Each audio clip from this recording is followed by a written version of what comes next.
All right, guys, what's up? Happy whatever day it is. It's Sumner here. We're going to talk about land investing, business, all that good stuff. Let me get you situated here. I'm in San Diego right now. The city that made me, honestly. I freaking love this place. This is home away from home. What a freaking whirlwind, dude. We're gonna talk about land here in a second, but let me just give you a little bit of recap. In the last 30 days, I've gone from Bali to Australia, Australia to San Francisco, San Francisco to Carmel, Carmel to San Francisco, San Francisco to Paris, Paris to Italy, Italy to Croatia, Croatia to Amsterdam, Amsterdam to Seattle, Seattle to San Diego, which is where I'm at now. Next week, I'm going to Las Vegas. And then next week, we're having our Leah Mastermind, which is almost sold out. Tickets are flying off the shelves. I'm going to put a link down below here, landinvestor.co/mastermind. Look, if you are new to land or if you're advanced in land, I don't really care where you fall on that spectrum. This will be the best $299 you spend all year. And that is a freaking, I almost want to curse, a promise. It is a guarantee. We are going to bring home the bacon. I actually got it pulled up here. We'll just kind of talk about some of the folks that are speaking on this stage that are blessing us with their presence. We've got Ajay Sharma, Dennis Yasko, Jerry Dalglish. I cannot say his last name, it kills me. I think it's Daglish, but I think I'm having a hard time saying it. John Jasniak, Mayor, Michael Bull, Peter, Ryan Callan, Ryan Loader, and yours truly. And actually what's funny is last year at the event, I didn't speak. I was just moderating and I was on panels and stuff like that, so I guess I did speak, but I didn't come in and have a presentation. And this year's different. This year, I actually just got a message from our event planner that was like, hey, I need to collect your presentation because we're like a week and a half out. And I was so against I'm so against like writing a PowerPoint that I think I'm not even going to listen to her. I don't even think I'm going to write a PowerPoint because it's not my style. I'm going to get on the stage, talk from the heart, just riff kind of guy. And so I'm kind of weighing all the options of the things that I want to speak about. And what's funny is everyone goes to these events and they talk about the external. In fact, a lot of these events, I'm going to be totally frank with you. This is not on no shade to anyone in land. It's not even just a land phenomenon. I think this is just like an event phenomenon. A lot of people talk about aphorisms. There's just trite advice. Like that's just all events in general. Like I literally went to a Ty Lopez event and all they talked about was how to pick up women. You know what I mean? And it was all like textbook pickup artist stuff. I'm like, this is a business event. What the heck am I doing here? And a lot of the events you go to, it's all about the external. Let me show you how to, find better realtor. It's just all like generic kind of stuff. And there's value in that. And we will have some generic stuff here. We will have some externally focused, kind of strategy based stuff. And that's okay. There is value in that. But when you've got, 12 hours a day, 2 days in a row of that, I think the value starts to lessen. I think people start to kind of close off their minds and it just doesn't really permeate anymore, right? So I don't want to do that myself. I'll let other people do that. I don't want to do that myself. And I literally have heard too from folks that were at the event last year that we had the best presentations that they've ever seen. But again, there's some trite advice that's going to be shared. But anyways, I don't want to do that. So I'm thinking, how can I bring something that's on the internal, right? Now, I could get all motivational speech and go rah, rah, but that's also trite too. And so, long story short, I think what I'm going to plant my flag on, what I'm going to pour into you guys, what I'm going to bring to the table is how to become a leader. How to actually build a team where people want to go into battle with you every single day. Where people actually want to give their all to what you're creating. Or they actually want to be a part of what you're doing. How can you attract world-class talent? Because the truth is, this is a people business, 100%. And it's a people business both externally and internally. Externally, it's a people business because we've got to deal with realtors and title companies and sellers and buyers, and you're dealing with people. And that's what everyone's going to talk to you about, okay? But what no one will talk to you about is the internal side. Internally, within your organization, within the business that you're building, you cannot go past level 1 without a team. It's impossible. Like if you want to go from 0 to 1, okay, cool, you could do that on your own. But if you want to go from 1 to 2 to 2 to 3 to on and on and on again, it's going to require people. And finding great people is really fucking hard. Training people, really freaking hard. Getting people to actually stay with you and not turn over, so hard. Getting people to continuously show up and give their best and become their own kind of micro leaders within their role, like actually taking accountability and giving like treating it as if it was their own to some extent, really fucking hard. So hard. And so there's so much that you have to work through as a person to become the kind of person that people actually want to listen to. And the truth is, like, you can go and hire someone in your business today, but it probably won't stick for a lot of reasons. But one of the reasons is you're probably not a leader, right? Because no one teaches us these things. Sure, some people are kind of born with it and have a little bit of a leg up, but I promise you it's very much a skill. Even if you're born with it, there is still so much honing of that craft that needs to be done. It's not even funny. And that's why CEOs spend huge sums of money to be coached on how to be a CEO. Like it's a skill that anyone can develop. So anyways, I'm really excited to share that. I've never heard someone talk about this in land.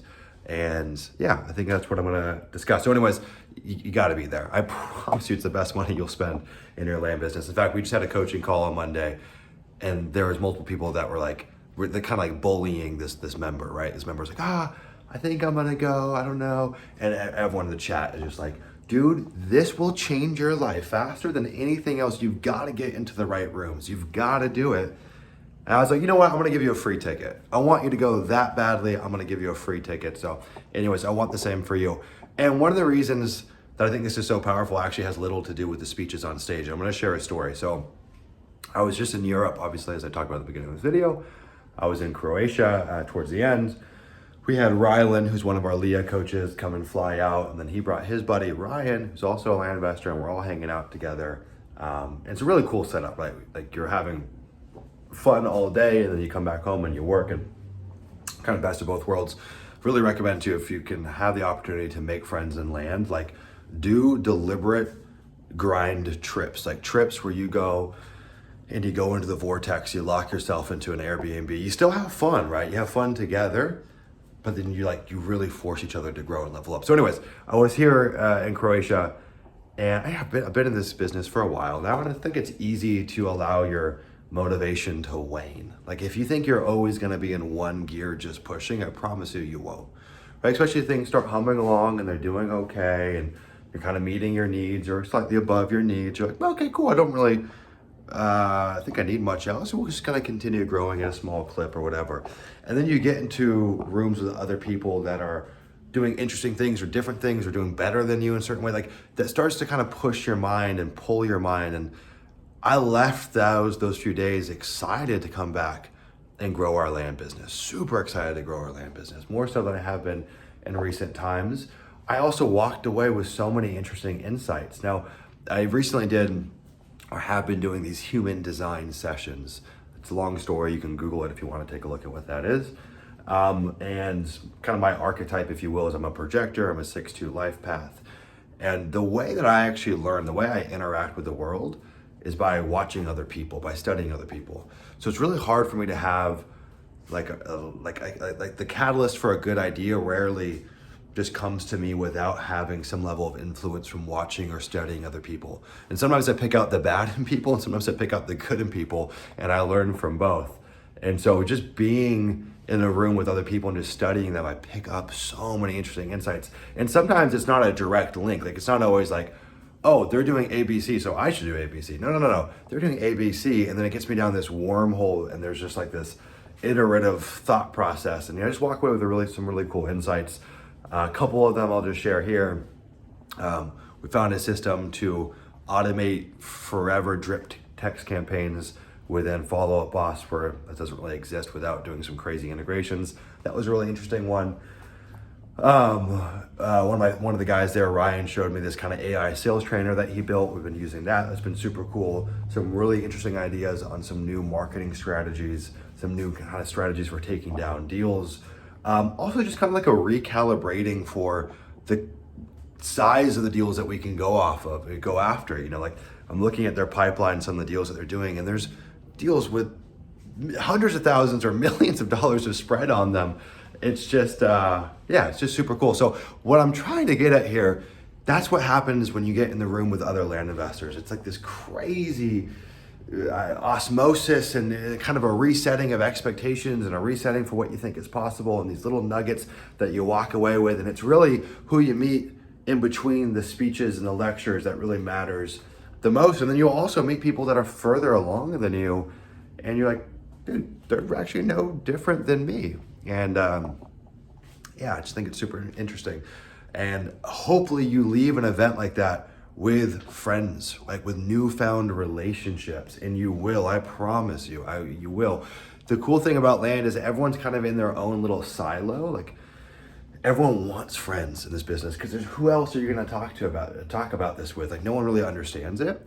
And so most people like within their actual social network is like the only one that's doing land. They don't really have any acquaintances to talk to about this. And so everyone comes to these events hungry to meet. Everyone comes to these events excited to have other people to talk to. And so everyone goes out of their way to be extremely friendly.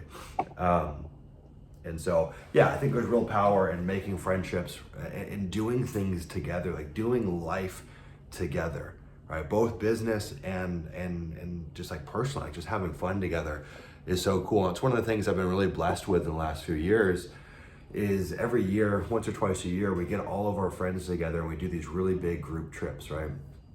Philippines, Colombia, parts of the US, Italy, Croatia, like all these different places. We go get 10, 15, 20 of our friends and we do life together. Some of us do business together. We partner on things. We talk about business. They're all entrepreneurs. And some people I've known for my whole life. Some people that are kind of new acquaintances. And yeah, I think that's like one of the things that we can do to really enrich our life is find people to do life with, both personally and professionally. It's so powerful. Like I look at some of the people that I get to work with inside of all of the companies and they're pretty much all friends, people that I would want to do life with. And if you are working with people or hanging out with people that you wouldn't want to do life with, well, what are you doing? Like I think you've got it twisted. And people have all of these terrible stories of like, never partner with friends or, never muddy those two parts of your world. And I just think that's BS. I really think that most people probably just have the wrong friends, to be totally honest. So anyways, long-winded rant there. Drinking some raw milk. Now I want to do you a favor, okay, if you're watching this. If you are in a dire position, okay, if you've got some shit going on in your life, you're hungry to make a difference here, but you've got some shit going on in your life, I want you to reach out to me directly, okay? You can either actually email Juan at landinvestor.co or put a comment down below. If you are struggling and you are looking to change your life through land, I want you to send my team an email because I will give you a free ticket. We'll call this the Sumner Scholarship, okay? I literally throw on these events for no other reason than to help people. And honestly, I get something out of it personally. I have fun, I leave with new friends. But this is not a business endeavor. Running events is literally the worst business model. I've lost money on the last one. I'll lose money on this one. Like, it's not for the bottom line. I can promise you that. And so I want to maximize the amount of impact that we can have. And so if that's you, if there's any way I can help, send us an email. I'll make sure you get a free ticket. I'll comp that ticket personally to have you there because I am so bullish on the impact of this event. So one thing I want to talk about too is we've been going through and hiring new folks, both within our land business and in other businesses. And it's so crazy, man. I mean, this kind of ties into what I was talking about before about being a leader and developing that within your own land business. Dude, most people in land are so bad at building teams, so bad. Now, inside of Leah, which is really our main, it kind of is our only offering, to be honest. We've got a beginner program called the 90 Days Zero to Hero, which is like, very, very junior. Inside of Leah, we've got a couple hundred people a year that join that. That's kind of our accelerator to go from 0 to 6-figure land business. It's an amazing program. The problem is that like, it doesn't really make sense inside that program to talk about building teams to the highest degree and becoming a leader and organizing all that. Because frankly, if you're trying to build a 6-figure land business, that's not really relevant yet. So we've got a lot of folks that graduate Leah that want to go and build teams, and we don't have that kind of container for them yet. And so I just see a lot of silliness that happens. I see a lot of silliness for folks that are way outside of Leah as well. People that are just so bad at hiring people and building teams and really struggle with it. So anyways, I want to share some of the downloads that I've gotten as I've been going through and working with folks. First off, I don't really recommend using like a VA placement agency per se, okay? And we'll talk about virtual assistants here. It's pretty much applicable across the board though. I'm not a big fan of that, okay? A lot of them are way too expensive. They arbitrage the hourly rate for the VA. I just don't really like the model, and I think also you should learn how to go and fish yourself, right? But one thing I am a fan of is using a service that helps with a part of that process, right? So if we think about hiring as kind of a funnel, someone that goes and assists with the top of the funnel, which the top of the funnel would be the initial, going getting the job listings out, going and doing like the very initial interviews for the folks that trickle in, letting them filter out the obvious bad fits and bringing you the ideally best fits. And then you have full discretion over who you choose, and they're your employee, like there's no conflict of interest there. I like that model much more. I've been using a service called Outsource Your Task. I think we actually have like a discount code for them. I'll try to put that down below if we do. A really cool service that does just what I explained there. So I'm not opposed to using something like that. I think it's really helpful. Otherwise, you can do it on your own. But again, I would encourage you to stray away from the uber expensive, hey, it's 30% of their first year's salary. Like, I'm just not a big fan of it, okay? Okay, so hiring. Let's talk about it. Again, this applies across the board. My whole entire ethos is that we hire for soft skills, we train for technical skills, okay? Now, if you're like some highfalutin, crazy mergers and acquisitions consultant or, a doctor, okay, this goes out the window. But let's apply this to a land business. What are the roles in a land business that matter? Generalist VA, acquisition manager, kind of lead intake or lead qualifier. You've got a data person. You might eventually have like an operator or a manager. Maybe you've got a dispo person. Like, these are all roles that are pretty coachable, pretty learnable, don't require a 4-year degree, obviously. You're pretty much never gonna find anyone that has this experience or skill set out of the box, although people look for it and it doesn't really exist. And so the only thing that we can have to go off of are the soft skills. Now, every role has kind of a different list of soft skills that are required, right? Here's what I see happening though. We'll use the acquisition manager role as an example. And so many people get themselves into such a sticky sitch with this. All right, you're hiring for an acquisition manager. Awesome, cool, great. What happens is you go and get some candidates coming your way. And let's say you've got folks that, used to sell insurance on the phone. You got someone that used to work for a house wholesaler. You got someone that maybe was like an appointment setter for like a coaching offer, whatever. And people say, okay, well, their resume's got sales ability, or they've got real estate experience, or maybe as an outlier situation, they've got land experience. Ding, ding, ding, ding, that's my winner. But no one actually digs deep enough into the soft skills. What are the soft skills I'm talking about here? Kind of twofold. Soft skills is who you are as a person, that matters. And then soft skills as it relates to your particular role, okay?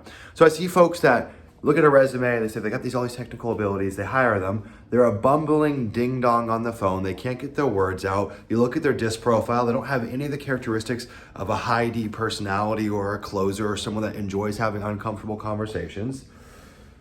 And then maybe on a personal level, their integrity slightly out of check, they're not the most on, like, dude, whoa, slow the roll there. I just had 2 interviews this week, okay? People that have made it through multiple interviews with their team, great candidates. Both of them get to the end. I chose a gal who was actually out of Egypt over a guy that was from Nicaragua that used to live in the US, got a lot of contacts in the US, worked in real estate for a long time. I chose the gal because her soft skills were so apparent, it was so apparent the disparity. First off, I could feel it when I talked to her. I actually left that conversation with more energy than when I started. If you're hiring an acquisition manager, they're talking to sellers, if they can't transfer positive energy to you, how could they ever transfer positive energy to a seller? And a lot of what we do here is we transfer energy through the phone. We transfer trust, positivity, likability. Like, that's energy that's being conveyed through the phone. And hopefully, maybe that's being conveyed to you through this video, maybe not. So if you don't leave that call with that, what are you doing, right? I see people that leave these calls and are like, this person drains me, man. They drain me. Well, they're gonna drain the sellers that they're talking to. Again, the rubric for the soft skills change for every role. So this isn't like a one size fits all for every single role, okay? The next thing that about her was who she was as a person. Matters so much. Do you have a fitness routine, right? Do you have hobbies? Do you have responsibilities? Like, do you take care of your family? Do you have your own family? Do you take care of your mom, your dad, whatever? Do you have goals? Do you have ambition? Do you have fire in your belly? This gal, one of the reasons I hired her, she's literally flipping her own property in Egypt. It's in Alexandria. It's a development deal that she's picking up before it's developed. So she's buying it early so she gets a discount. And when it comes to market, she goes and captures the 20 or 30% spread there. She doesn't actually lift a finger and develop it herself, but she's doing that. She's already got a rental property. She's grinding. When I asked her, how much money do you want to make? She knew it. Hey, I want $150,000 US, I think is what she said, saved in the next 5 years. All right, that's a person that's got the soft skills that I want. They got fire in their belly. They've got goals. She takes care of her mom. She's already shown that she's capable. She's got, flipping her own property and buying rental property. The other guy, he has way more experience, right? Used to live in the US. I left that call drained. I couldn't find out anything about his ambition. He didn't know. He said he has no hobbies. And yeah. But I think a lot of people would have gone with that gentleman out of Nicaragua. And it's got no disrespect to him. I see this happening time and time again. And I'm often reminded that hiring is both an art and a science, but really optimizing for the soft skills in land is going to be the best North Star that you have over just looking for the pure technicals. We can train on the technicals, especially if they've got the right soft skills, we can train on the technicals. Well, anyways, guys, I've got a call coming up here. We're gonna close on a deal, so I got a call for the wire details. We'll end this here. I hope to see you at the Leah Mastermind, landinvestor.co/mastermind. It's going to be bananas. Again, email me if you need help. I will help you. I will give you a free ticket because I want to see you win, and I want to see you there. All right, bye.